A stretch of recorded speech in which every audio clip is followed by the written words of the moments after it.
سلة السياحة والزراعة، زراعة بمتناول الجميع، سياحة بمتناول الجميع، سياحة sustainable agriculture and tourism. 3 أيام بالشوف بياخدوا العقل. رح فرجيكم كيف فيكم تعملوا سياحة داخلية بطريقة كتير هينة وبأسعار كتير مقبولة، وترجعوا تتعلقوا بأرضكم، تتعلقوا بوطنكم بأحلى بلد بالعالم.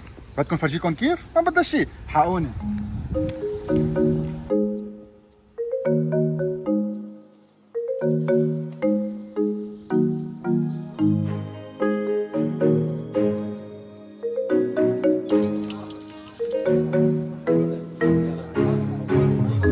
اهلا وسهلا فيكم بالشوف. صرنا 3-4 سنين بنعرف بعضنا اكثر. بيجي على الشوف من قلبي، بحس حالي ببيتي بالشوف. واهم شغله اكتشفته كل هالفتره، غير نزار شخص رائع رائع رائع، يعني اللي ما بيعرفوا بيجهلوا فعلا، هو هالتيم اللي تعرفت عليه بمحميه ارز الشوف، يلي هن او شوف بايوسفير ريزيرف، يلي بيحموا ارضهم، بيحكوا عن ارضهم، بيساعدوا ارضهم، بيدعموا بعضهم. مش معقول يعني.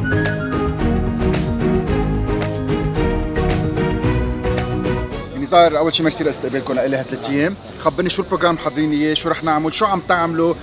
اليوم هالمجموعة اللي نحن عم نلتقي فيهم هي مجموعة بيوت الضيافة، بلشت بتجربة صغيرة سنة 2000-2001. اليوم في عنا 28 بيت ضيافة. ببساطة بيوت الضيافة بتستضيفك عائلة، بتهتم فيك، بتحضر الأكل أنت وياهم.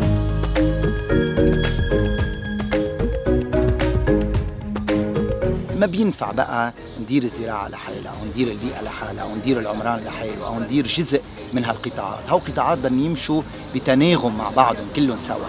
هيدا اللي عم نجرب نقوله بمحمية أرز الشوف. نحن عنا مشهد طبيعي متوسطي مهم جدا للبيئة وللنظم الإيكولوجية ولخدمات النظم الإيكولوجية. والعنوان العريض تبع كل الشغل اللي عم نعمله الحفاظ على المشهد الطبيعي بكل المكونات الموجودة فيه، الطبيعية والثقافية، والإنسان بيلعب هو حجر الأساس بكل هيدي القصة.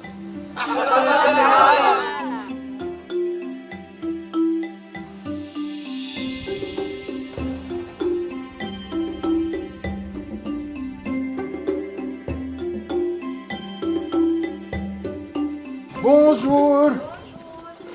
بونجور، اهلا وسهلا فيك. نحن هون بمعاصر الشوف، بيرد كاست هاوس.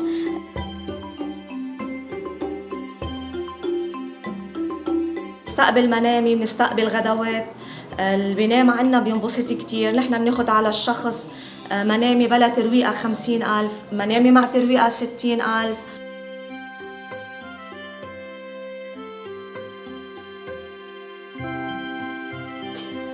كل شيء طبيعي، ممنوع ينحط شيء الا مصنع بالبيت. ممنوع، يعني مثل ست نداء هي بتشتغل القوارمه، هي بتشتغل الرب، هي بتشتغل المربى، هي بتشتغل كل شيء كل شيء.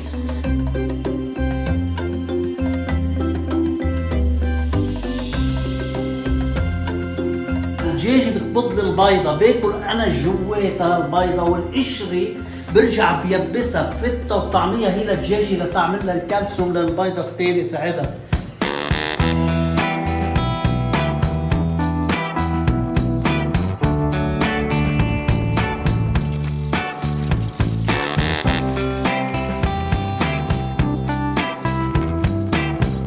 نحن بيت على الطريقة القديمة، يعني انتم ساكنين هون، الغراض تبع المواشي تحت والمواشي تحت. 100%. البيت القديم التقليدي 100%. كيف بلشت القصة؟ نحن بلشنا، الوالد بلش من شي 50 سنة تقريبا. كان في عنا بقرة ودجاج، ونعتمد أكثر شيء أنه بدنا نعمل اكتفاء ذاتي بكل شيء، يعني بالخضرة حتى كمان وبالمونة. الحلو انه بهذا البيت كله اكتفاء ذاتي، يعني شفنا الدجاج للبيض وللدجاج، شفنا الخريف، وهلا البقره اللي هي رح تخلف اليوم كرمال الحليب. 100%. عنا بيتعرفوا على كل شيء خاصه بالزراعة، من بدايتها للحصيدة وحتى للبرودكشن، كيف بيصير، كيف بنعمل المونة بالتفاصيل تبعهم.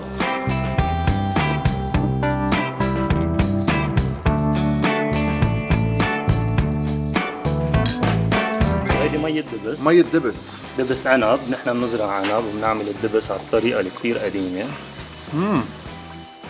ريحتها حلوة، طعمتها طيبة، وسكرها كتير خفيف. 100%. هيدي ما فيها Very سكر، rich. سكر العنب بس.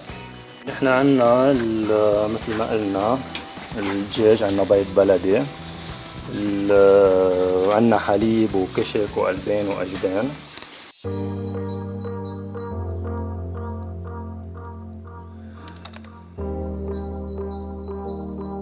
اهلا وسهلا فيكم بفانتاستيك بمعاصر. توت توت.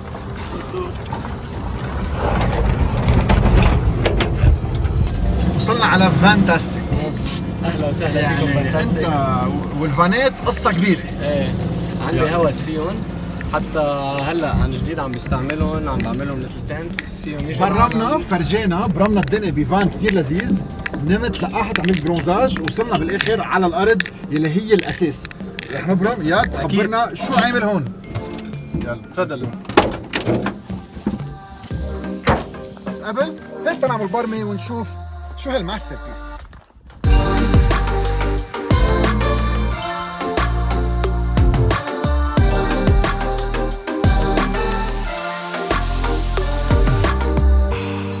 خبرني كل شيء، خبرني ليش واحد بده يمشي تقريبا شي كيلومتر اوف رود تيوصل على محل هالقد بيسفل ويشوف تراكس. خبرني الفكره. هو كل الكونسبت، الفكره من الموضوع انه العالم تجي تعيش اكسبيرينس جديده، تقعد بقلب فان وتنام وتقضي ليله حلوه بالمعاصر. انا قررت يكونوا بعاد عن العالم، كل مره واحد بده يروق اعصابه، ما لازم يكون في عجقه حواليه ولا عالم، ويكونوا كتير بقلب البريه. فيهم يجوا يناموا ليله في بالفان، وفي فاير بليس فيهم يشوفوا الستار جيزنج بالليل والسانسيت كمان بعد الظهر.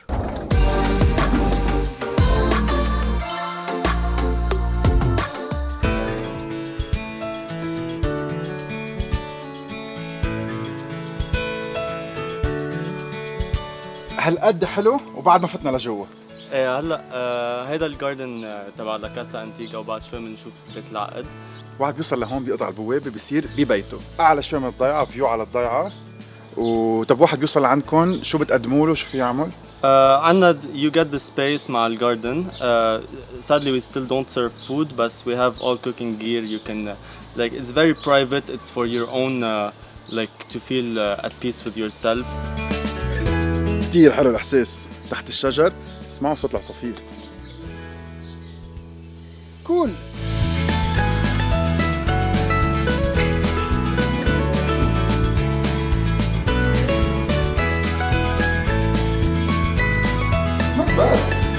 هو البيت هون معمر سنة 1850 تقريبا، يعني جدي وقتها معمره. وكانت يعني على البحبوحة عايشين، عرفت كيف؟ يعني بيتجمعوا هون، كانوا يجوا من ضيعة بعيدة ويصفوا الخير قدام الباب ويطلعوا يعملوا زيارات.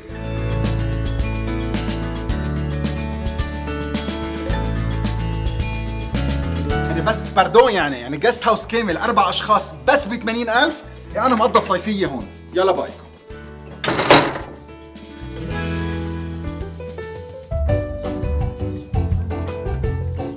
ست اليسار بونجور. خبريني هالضحكة أول شيء بتعقد. خبريني أنت ما عندك بالضيافة، لا بس عندي أنت طاولة عندك ضيافة. طاولة ضيافة. خبرينا أكثر. أنا لازم المحمية أول شيء يعني ما كان عندي طاولة ضيافة. واحد مثل كأنه رايح على المطعم بيحجز طاولة عندك صح، بالبيت صح. وبياكل من أكلاتك صح. تقليدية قديمة والخضرة من عندكم من الجل. أكيد.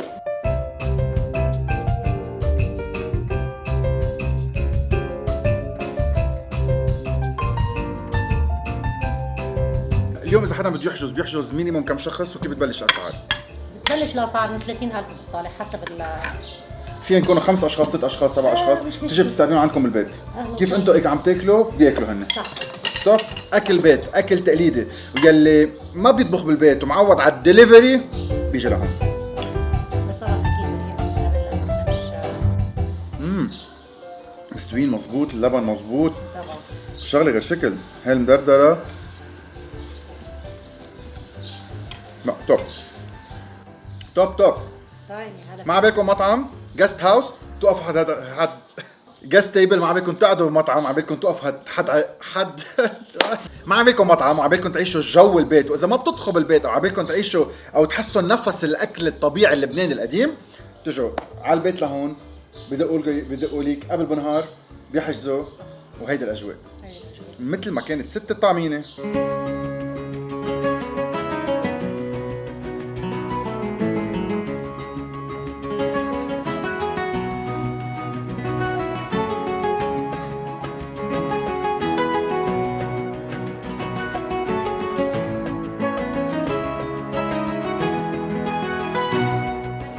أبازة. إبيزا؟ أبازة. أبازة. ABEZA. أبازة هي اسم المنطقة هون قبازة. اوكي. هي اسم المنطقة هون، نحن عملناها أبازة، سمينا المشروع اسم على الاسم أبازة يعني. كامب سايت، نفتح صيف شتي أكيد بنسكر. عظيم، عبالكم تخيموا كامب سايت، قاعدة نار بالليل، أجواء حلوة، جبال، مناظر روعة وفيو كتير حلو. بتسافروا على إبيزا أنتم بقية بلبنان؟ يا حبيبي الأيام سيارات ما في. أكيد.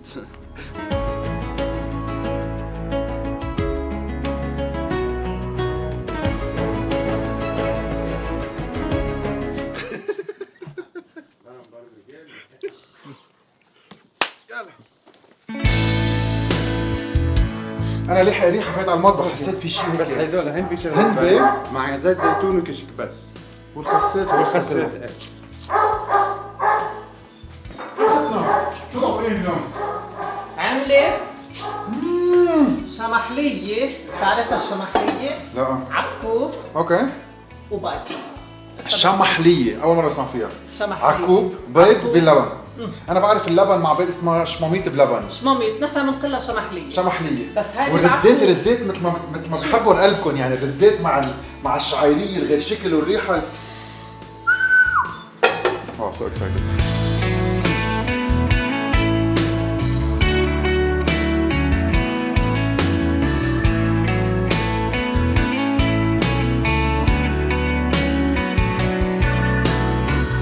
نحن عندنا الجيست هاوس بمرستي جيست هاوس، عندنا 4 غرف وبنتمنى الزوار يعني يزورونا لانه اسعارنا كثير بعدها مدروسه. جاست هاوس كثير حلو، بيتكم يعني بيت مفروش 100%. صحيح. وبكفيك انه برغش ما عندنا نحن، ما يعني الطقس كثير حلو، ودرجه الحراره بالليل عندنا 14 على طول، ما في شوب، والاكل كثير طيب، واهلا وسهلا بالجميع.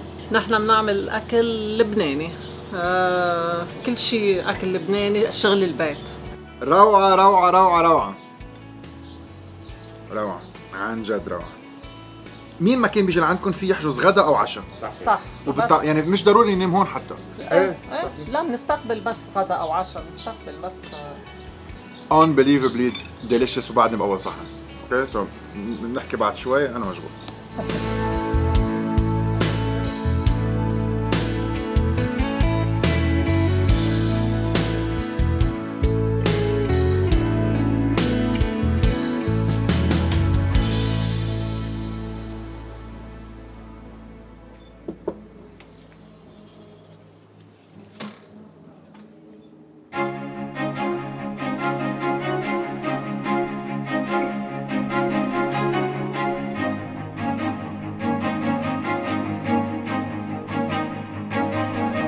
وين وصلنا؟ خبرني. على الاشقر جيست هاوس، هيدا بيتي، بيت جدودي كان عمره 200 سنه يعني خامس جيل انا بستلمه، ولانه بيت تراثي قديم حلو هيك عملته جيست هاوس.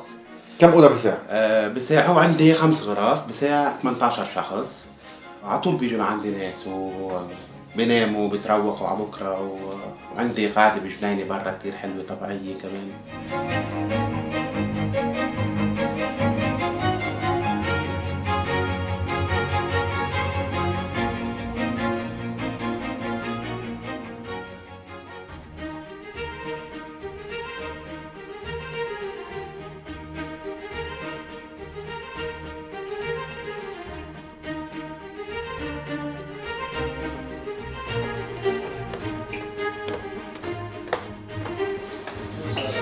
في ريحة قلي.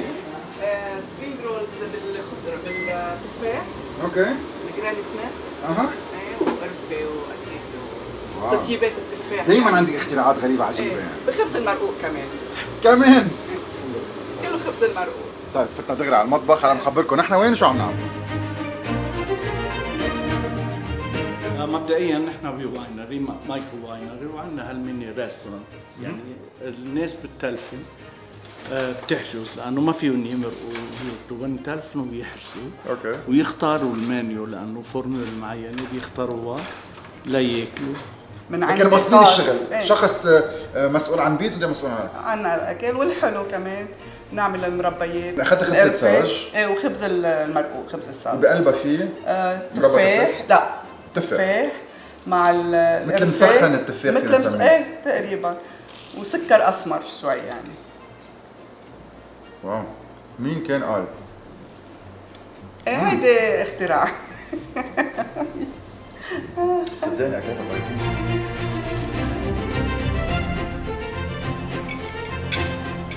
جد روعة، معمول روعة.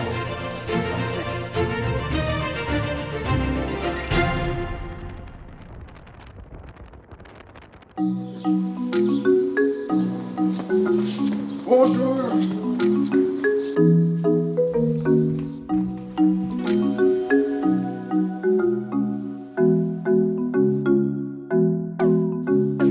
اهلا وسهلا فيكم. بيت الضيافه بستاني جيست هاوس. هيدا البيت مؤلف من قسمين، عندنا قسم هون بيساع 9 اشخاص منامه مع مطبخ كبير وحمام، وقسم الثاني كمان بيساع شخصين او 4 مع كيتشنات ومطبخ صغير كمان. قديش تقريبا اذا حدا بده ياخذ البيت؟ ل 13 شخص. كله من شغلنا نحن. يعني لبنة سردين نعملها بالفخار، هي لبنة معزة، حليب معزة. ايه بنحطه بالفخار أول شيء لفترة أسبوعين، بعدين بننصلها كل أسبوع، هي مفخوطة من تحت، بننزل النصل وبنحط الحليب عن جديد. براد البراد؟ أكيد برد بالفخار.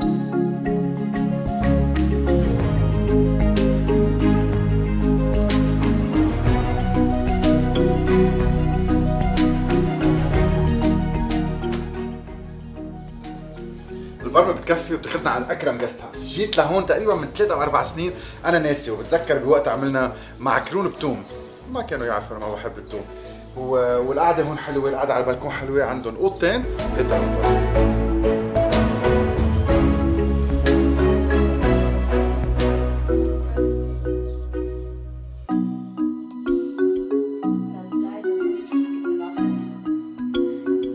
طيبين واقفين كلهم ورا. طيبين طيبين.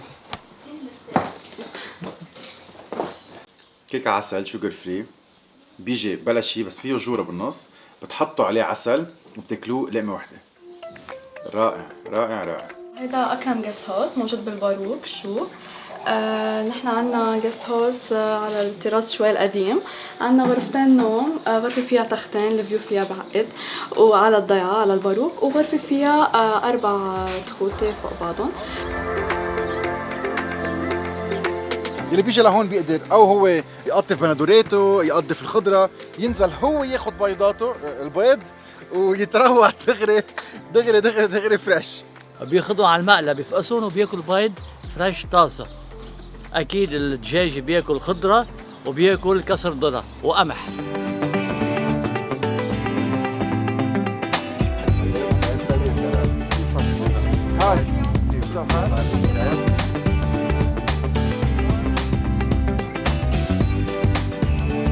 كتير حلو الاجواء، فيري كولرفل، الوان، هوايات، صوت الطبيعه، موسيقى، الطاولات. شوف هايلاند بلش فكرة صغيرة وتطور لصار مشروع كبير حلو مثل ما انتم شايفينه، بمساعدة الأهل والأصحاب والعالم اللي قامت بهذه الفكرة وحبت إنها تساعدني. كل شيء هاند ميد، كل شيء حاولنا نعمله نحن بأقل تكاليف ممكنة، بدنا نشجع السستينابيلتي أكيد، ونرجع نستعمل الأشياء اللي اوريدي كنا نستعملها قبل من زمان كانوا جدودنا يستعملوها. حاولنا قد ما فينا نكون عم نقلل كوست كرمال نوصل نعمل سوشيال امباكت ونوصل للعالم انه نقدر نعمل بأرض كتير صغيرة ببادجت كتير صغير، فينا نعمل مشروع بيقدر الناس تيجي عليه تنبسط تتسلى، شير هابينس وبوزيتيف فايبس وانرجي، وناكل اكل طيب اهم شيء. هول شو كتير حلوين، مين بيعملون؟ اوكي، هودي منتجات بلدية، هون بلدية وهون يدوية. عملوهم عالم اغلبهم نساء، خلقوا فرص عمل لنفسهم لتشجيع المجتمع المحلي.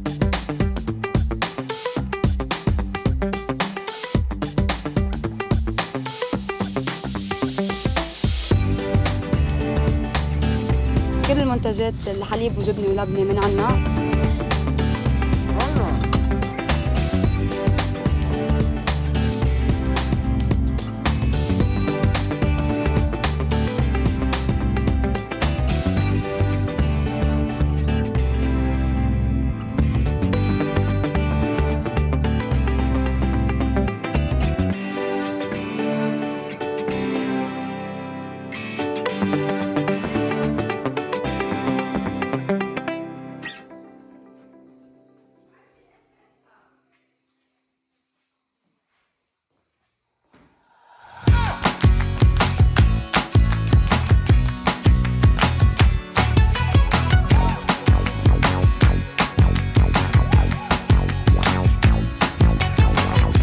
موجود.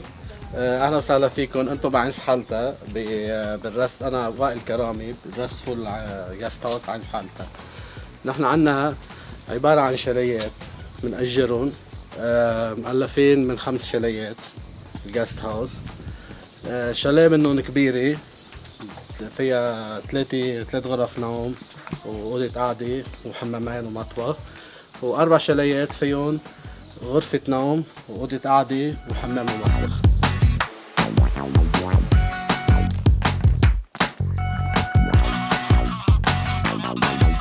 بيجي لعنا بنبسط بأكلاتنا، بنبسط بالأشياء الموجودة عنا، والأولاد أهم شيء بتنبسط بالحيوانات الموجودة عنا، بيتفرجوا عليهم وبقضوا نهار حلو مبسوطين.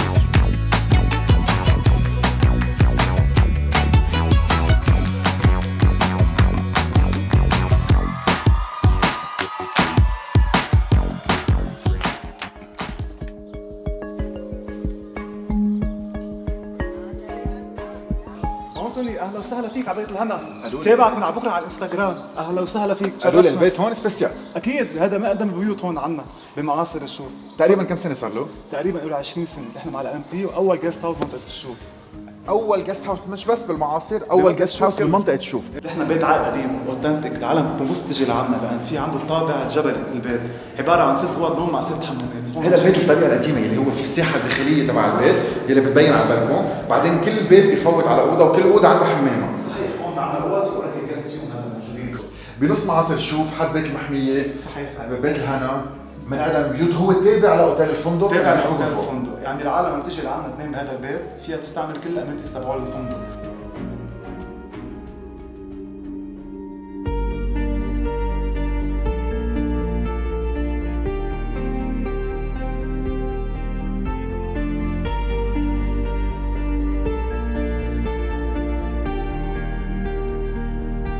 زراعة، محبة، ألفة، استقبال.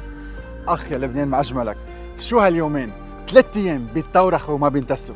لبنان بده شغلة وحدة نضلنا مأمنين فيه، نضلنا مأمنين فيه ونضلنا مأمنين فيه. كل واحد يتطلع ويقول مش معقول أرض هالقد مهمة، هالقد قديمة، هالقد طلعت حضارات تختفي أو يصير لها شيء. منآمن بوطننا ومنبنيه عن جديد تيضل أحلى بلد العالم.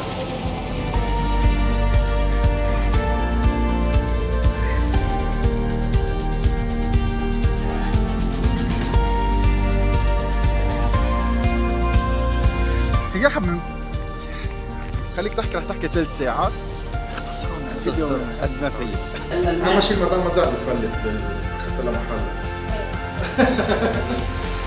ما بدهم شيء طري هيك، شوية لبنة، صوص. نعم.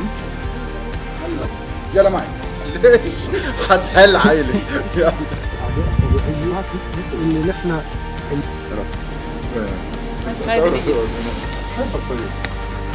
صوتك كثير واطي على الصح. يلا فينا حماس. بدنا نجيب ناس لهون. يلا تعالوا لعنا. اهلا وسهلا وكمان الك مرحبا. اهلا. شو بعد؟